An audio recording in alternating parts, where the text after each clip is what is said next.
Okay folks, I've decided that I enjoy making these short format videos, so I think expect to see a few more of those in future. They are easy to upload and easy to watch as well. So what I want to show you tonight, and just having a look at this awesome star map. Oh, by the way, for those of you that watched my earlier star map video, I totally forgot about Microtech. It is there, it's all the way out here beyond the asteroid belt. So all 4 of the major planets are being shown on the star map. Of course, none of them are actually in game as yet. Hurston will be in soon, and then R-Corp hopefully towards the end of the year, and Microtech probably sometime next year. But in any case, I quickly want to go and visit the rest stop station, Crusader L2. L2 of course being a Lagrange point. If you don't know what a Lagrange point is, go do some reading on natural gravity wells and that sort of thing. I'm saying that just to sound clever because I can't explain it to you properly. All I know is that there's several Lagrange points between 2 bodies that are in each other's gravity well, and that is a natural place for you to put satellites and the like. So expect space stations to be located in Lagrange points. Right, I'm off to the rest stop. 1.9 million kilometers, which is a fair old trot. I think that you'll definitely notice, I'll comment on this some more as we get closer, but my goodness, that star is bright. They've made it significantly bigger than it used to be before, because of course the map is going to grow in size by millions of kilometers in the near future, and the star has to be big enough to light the entire playable area. So no matter what remote corner of Stanton system you are in, the only natural light will be coming from the star itself. Inside of ships and buildings and stations and whatever will of course be lit, but the environment lighting, there will be no fake light sources coming from anywhere. It will be the star providing the light just as it would in real life. So, and it's nice and bright, much more so than it was before. So here we are out towards a little cluster of asteroids. Oh, the frame rates are just fantastic. And there's the rest stop right over there. So let's quickly afterburn a little bit closer. The idea with rest stops, of course, is because the verse is so big, and once Hurston is in game, we're talking about a distance of 31 million kilometers as the proverbial crow flies, although the crow is definitely not going to cross that distance anytime soon. 31 million kilometers from Port Olisar, where you normally spawn, out towards Hurston, and some of the smaller ships might not be able to make that kind of a distance in one go, and hence they're adding rest stop stations in key locations to provide you with a place where you can stop and rest. Seems logical enough. You can refuel your ship, you can repair, you can rearm, you can pop into the station itself and visit one of the several shops that are available. So let's check it out. I quickly want to find myself a landing bay. Please proceed to assigned landing bay.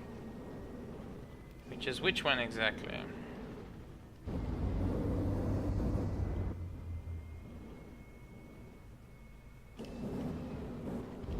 That one on the other side? I think it might be the one where the... Ah, there we are.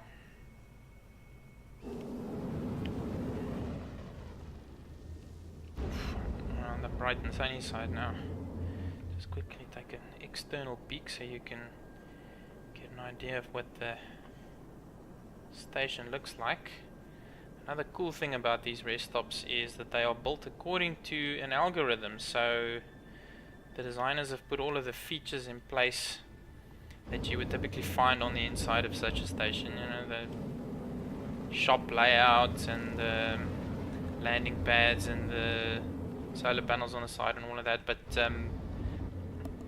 now that the design is in place, they've created an algorithm whereby these stations can be generated procedurally, so you can now build as many of them as you want, almost as quickly as you want, basically at the touch of a button, which is pretty nifty. Saves a lot of time for everyone involved. You don't have to build all of these things by hand. Alright, whoop, and we are done. Here we are, parked on the landing pad outside the rest stop. Very nice. Ah, look how bright that star is. Doesn't that look pretty? I need to take a screenshot of this.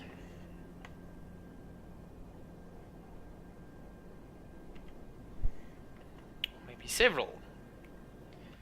Any case, let's not waste any more time. Power off. And we will exit the ship. One thing I can definitely tell you is that object container streaming is doing its thing. That of course being the tech by which they can stream in and stream out bits of the level as required, so that your game client doesn't have to be aware of all of the goings on in other places of the level that you are not in proximity to. So right now, Port Olisar, which is 2 million kilometers away, might as well not exist. My client doesn't know about it, doesn't care about it, which is why my frame rates are so much better, because I'm not getting any sort of updates about the entities that are moving around at Olisar. It only cares about the area around the rest stop. And this is now what will enable them to build levels way, way bigger than before. Apparently these elevators are a bit on the slow side. So just gonna have to wait patiently. What language is that supposed to be? It's a logo design, it's not a very good one. Alright, here we are, inside the elevator. That wasn't too bad. Now let's have a look. Where do we want to go? We're at pad 2. Everybody remember where we parked. And let's head to the lobby.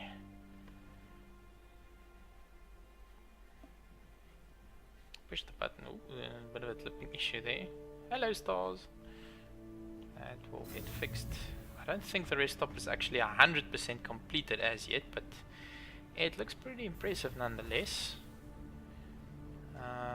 It's fairly deserted at the moment, so here's the landing pad. Some NPCs standing around minding their own business. Hello! And now on the inside you will have a variety of shops. Here's Platinum Bay, which I think is a travel agency or some kind, I'm not entirely sure. Here's a trading and shipping console. Here's the friendly proprietor. Not so friendly by the looks of it. Doesn't have much to say for himself. Storel, of course, the famous purveyor of storage containers. Ooh.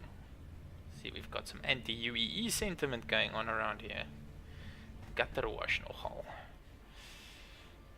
The admin office with the usual admin clerk type guy who looks like he's trying to climb over the counter and attack me. I didn't do anything, I promise.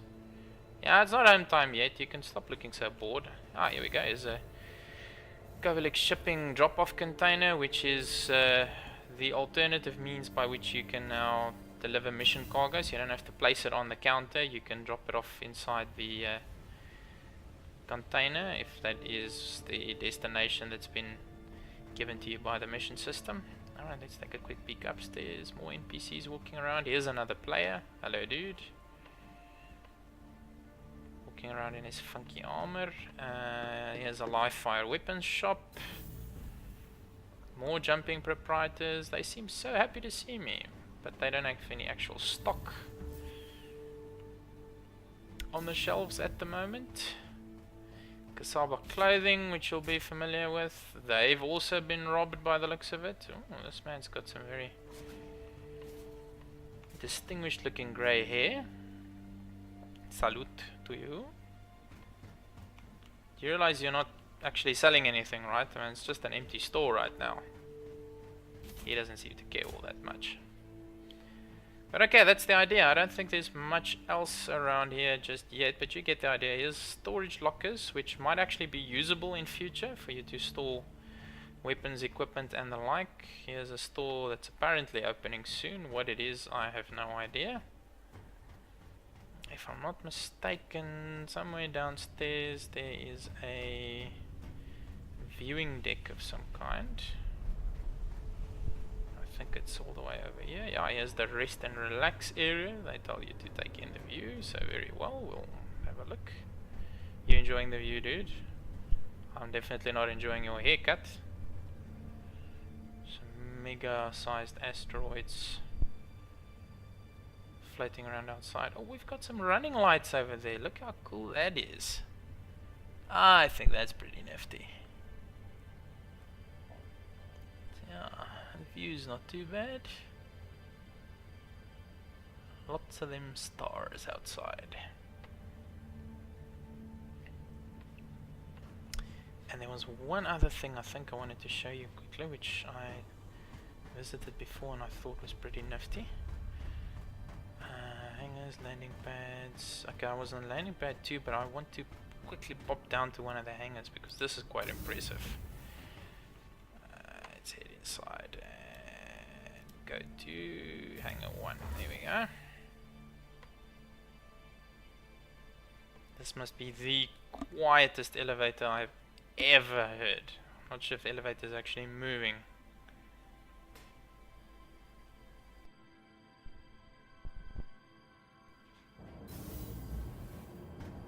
Alright, let's head this way quickly.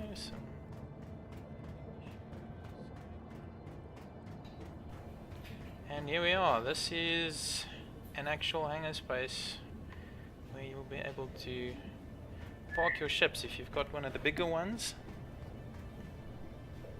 then it will fit neatly inside here. I think anything probably up to the size of a Starfarer should be able to fit in here quite easily. Unfortunately, because I've got one of the little ones, they don't let me park in here, but someday. Alright, well, that was a quick look at the rest stop station. I hope you enjoyed it. I'll be back with some more cool Alpha 3.3 features soon. Cheerio!